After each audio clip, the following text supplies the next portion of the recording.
Assalamualaikum warahmatullahi wabarakatuh. Perkenalkan, nama saya Muwahid Sulkan dengan NIM D1A020154, Prodi Agroteknologi, Fakultas Pertanian, Universitas Jambi, kelas L. Saya akan menjelaskan resume yang saya buat.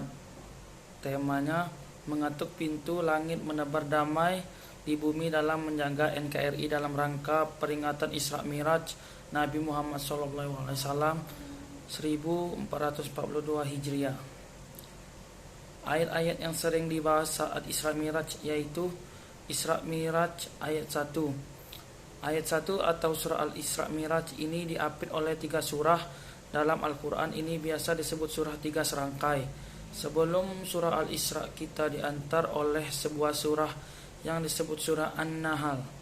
Surah lebah biasa disebut kecerdasan intelektual karena di situ secara menakjubkan Allah mendemonstrasikan bagaimana serangga kecil bisa menciptakan sebuah sarang dan juga memproduksi madu. Lebah madu ini menjadi obat seluruh penyakit.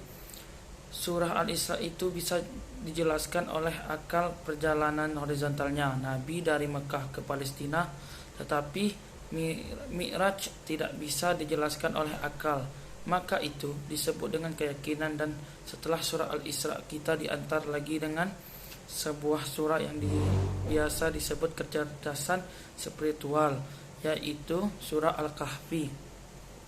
Hampir semua surah Al-Kahfi itu tidak bisa dijangkau oleh akal. Bagaimana bisa masuk akal ada orang yang tidur 309 tahun? Nabi Musa disuruh belajar kepada seseorang yang sama sekali tidak populer pada waktu itu, tapi ternyata menjadi orang yang paling cerdas.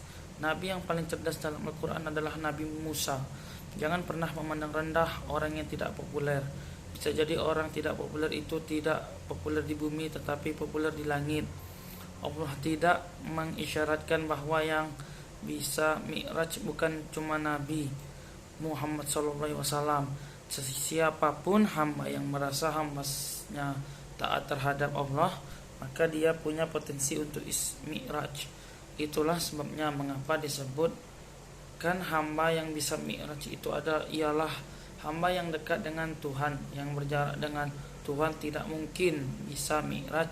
Maka itu cara untuk mendekatkan diri dengan Tuhan adalah dengan bersujud kepada Tuhan. Jadi jika ingin mendaki ke langit karena salat itu adalah Mi'raj, maka cara paling efektif itu adalah tersungkur.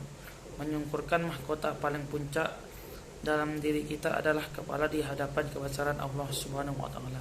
Sekian, terima kasih. Wassalamualaikum warahmatullahi wabarakatuh.